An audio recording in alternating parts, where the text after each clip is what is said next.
लोगों की लाइफ में छुटकारा तब होता है जब वो संगति करते हैं उन लोगों के साथ जिनके ऊपर परमेश्वर का अभिषेक है। बहुत सी औरतें थी, बाइबल कहती है, पर सारपत की विधवा ही थी जिसका आटा और तेल खत्म नहीं हुए थे, कारण एलिया के संपर्क में आना। जिस तरह एलिया परमेश्वर के संपर्क में था और अलीशा को चुना गया था कि तू एलिया के साथ रहेगा। अगर अलीशा के ऊपर अभिषेक था, उसका कारण क्या था? अलीशा अपने आप को सेकंड इन कमांड कह के चर्च में घूमता नहीं था कि ये बड़ा पापा है और मैं छोटा पापा हूं, ये बड़ा पास्टर है, हां मैं छोटा पास्टर हूं। वचन कहता है वो मशहूर था कि एलिया के हाथों और पांवों को धुलाने वाला एक नौकर। क्या लिखा? कहता हां शपात का पुत्र एलीशा जो एलिया के हाथों को धुलाया करता था। हाथों को धुलाया। आज कोई दो बोल ले तो अपने आप को छोटा पापा समझता है।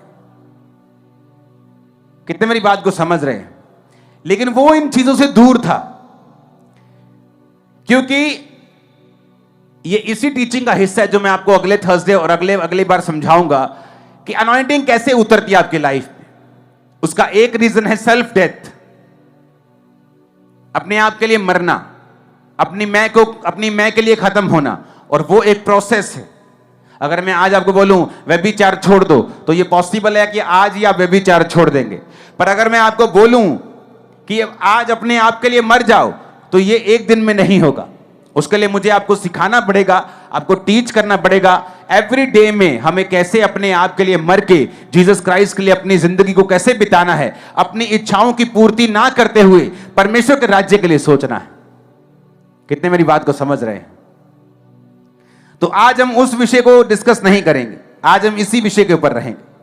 तो कहता हां है जो एलिया के हाथों को धुलाया करता था, उसका इतना ही काम था, बस वो सेवा करता था, हाथों को धुलाता था।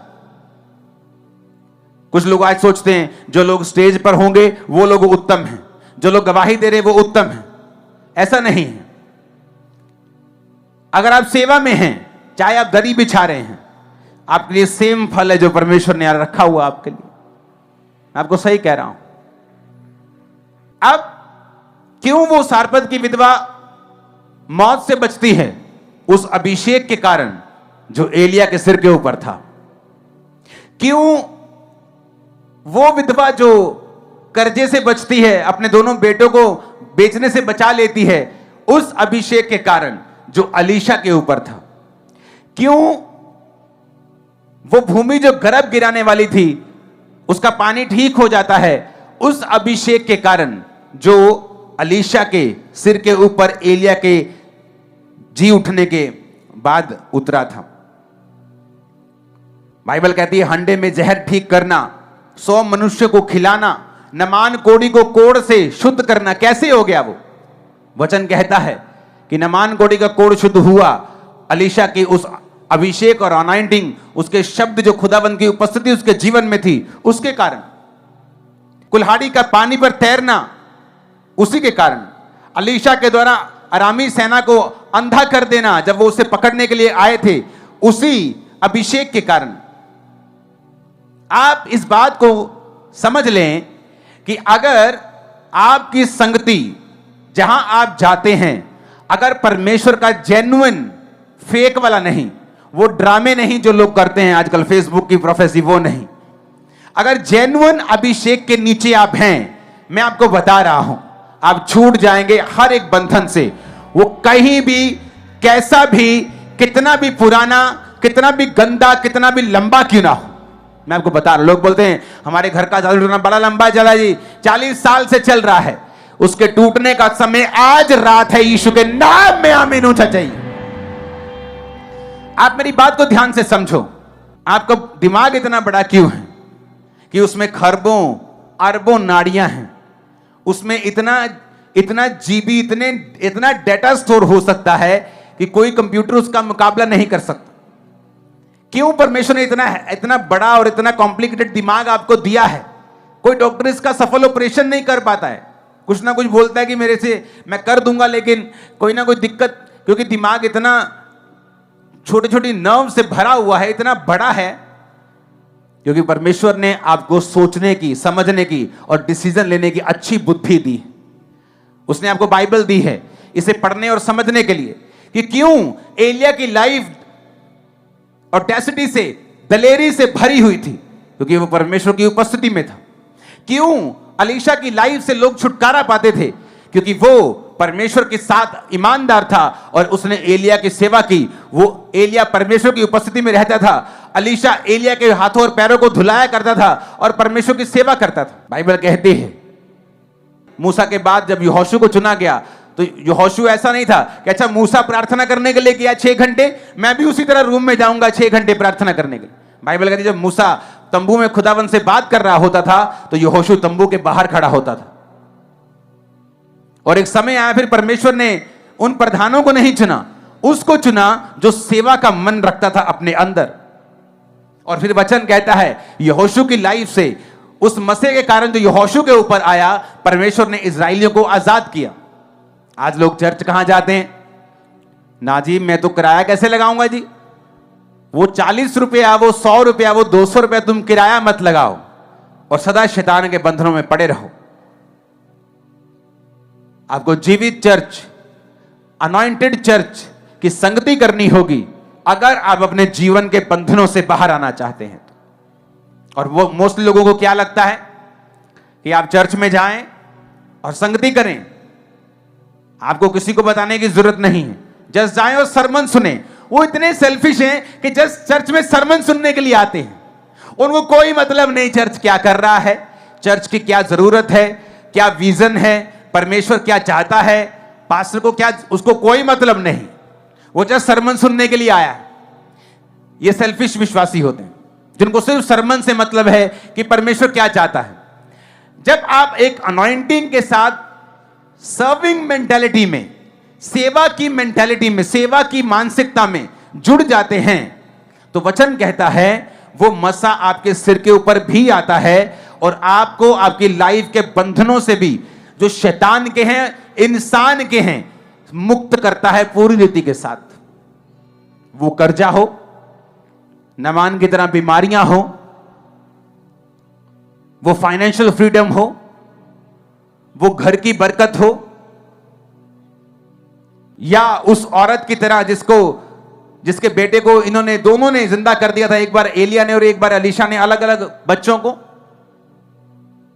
वो मौत का खत्म होना हो, वो मौत चाहे आपके बिजनेस में है, चाहे आपकी फैमिली में है, चाहे आपकी मैरिज में है, चाहे आपके फाइनेंस में है, आप देखेंगे उनके पीछे एक कारण जो कॉमन था, वो था परमेश्वर का अभिषेक।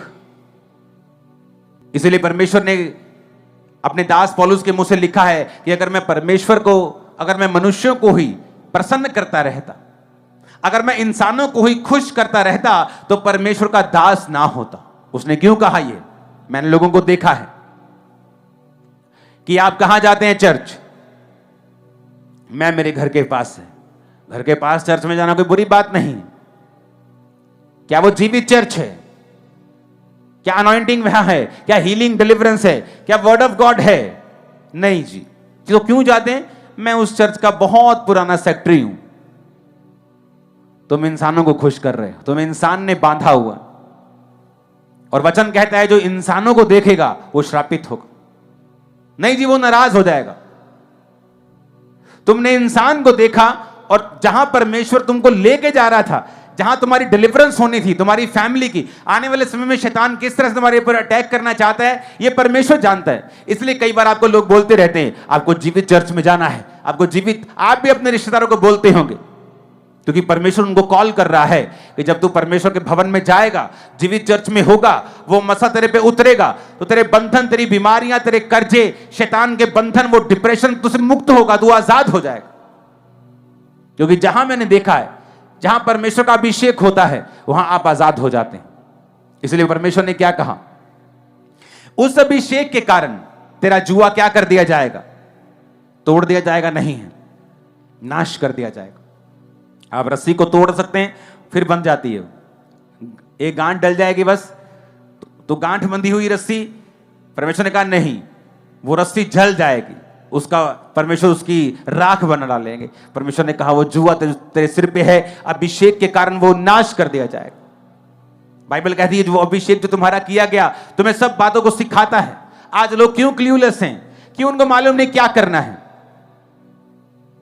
वचन कहता है कि शाऊल जब मसा होकर शमूएल से वापस जा रहा था, तो शमूएल ने कहा था रास्ते में नबियों का दल मिलेगा, जब तुम जाएगा तो तू परिवर्तित होकर और ही मनुष्य हो जाएगा।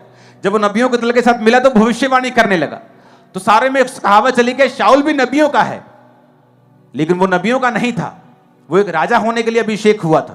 क्योंकि नबियों के दल में गया तो वो अभिषेक उस पर आया, वो मसा उस पर आया। आप नोटिस करेंगे जब आप किसी अनॉइंटेड चर्च की संगति करते हैं, अनॉइंटेड लोगों के साथ रहते हैं, आप अपने फालतू दोस्तों के साथ समय बिताना बंद कर दीजिए।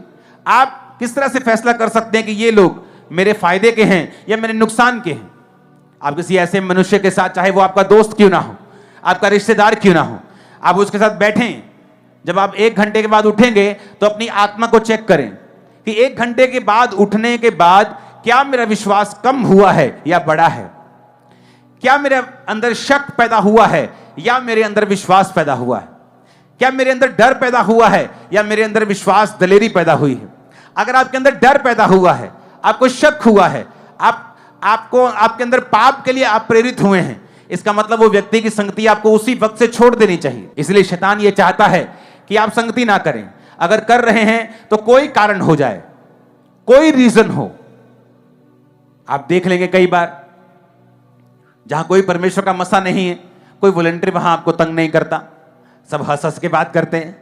लेकिन जीवित चर्च में हो जाओ, कभी किसी के अंदर से शैतान काम कर रहा होता है, कभी किसी के अंदर से कर रहा होता है। क्यों? क्योंकि शैतान को वही दिक्कत है, वही उसको प्रॉब्लम, उसको मालूम है कि यहां तेरा नहीं मैं बंद करूंगा, यहां तो आना तेरा बंद करूंगा, यहां तेरा आना बंद नहीं हुआ तो मैं मरूंगा। तो शैतान को उन लोगों से दिक्कत है जो लोग मसे के कैरियर हैं, जो लोग अनॉइंटिंग कैरियर हैं, क्योंकि शैतान को मालूम है अनॉइंटिंग की वैल्यू। क्यों? क्योंकि शैतान भी एक समय अनॉइंटेड था, वो आज भी अनॉइंटेड है। परमेश्वर ने उससे अनॉइंटिंग वापस नहीं ली। आज भी जब आप संसारिक कोई गाना लगाते हैं तो उसका एक मसा आपको फील होगा, उसका एक अनॉइंटिंग फील होगी, आप वो नाचने का दिल कर रहा है, वो एक मसा है जो शैतान का है। और परमेश्वर ने शैतान से मसा नहीं छीना। और आज जब आप चर्च के सॉन्ग्स को, पवित्र सॉन्ग्स को सुनते हैं, तब भी आपको एक अलग सी फीलिंग होती है, वो मस्से की फीलिंग, वो मसा छू रहा है, प्रेजेंस नहीं है, प्रेजेंस आपको फील नहीं होती, अनॉइंटिंग फील होती। आपके अंदर से मन करता है ताली बजाने का, नाचने का, या कुछ आपके इमोशंस हिलते हैं, वो परमेश्वर का अभिषेक है। और अभिषेक है, शैतान को मालूम है, जो फर्क डालता है। आप देखेंगे जब शाऊल वो करने लगा जो नहीं कर सकता था, जब वो नबियों के दल में गया, आप नोटिस करेंगे, आप लोग जीवित चर्च के हिस्सा बन जाएं, आप लोग जब जीवित चर्च में जाने लग जाते हैं, जब अनॉइंटिंग के बीच में रहना शुरू करते हैं, सडनली आप देखते हैं कि 1 महीने, 2 महीने, 3 महीने के बाद आपको अंदर से गाइडेंस परमेश्वर आपको दे रहा है। आप नोटिस करेंगे आपको गाइडेंस धीरे धीरे आपको मिलनी शुरू हो गई है। कभी प्रेयर करने के लिए, फास्टिंग करने, वो इस तरह से शुरुआत होती है। फिर आगे वो उसका लेवल बढ़ता जाता है। वो लेवल, जिस तरह परमेश्वर ने कहा कि जब पवित्र आत्मा तुम पर आएगा तो तुम सामर्थ पाओगे। और पहले कहां तुम गवाह होगे? कहां होगे? कहां? चर्च बाइबल नहीं पढ़ती क्या? कहां गवाह होगे मेरे तुम? लोकल बोला परमेश्वर ने, पहले लोकल ही तुम मेरे गवाह होगे। और लोकल कहां था? उनका कौन सा शहर था? उसने कहा तुम लोग यहूदिया, कहां पर?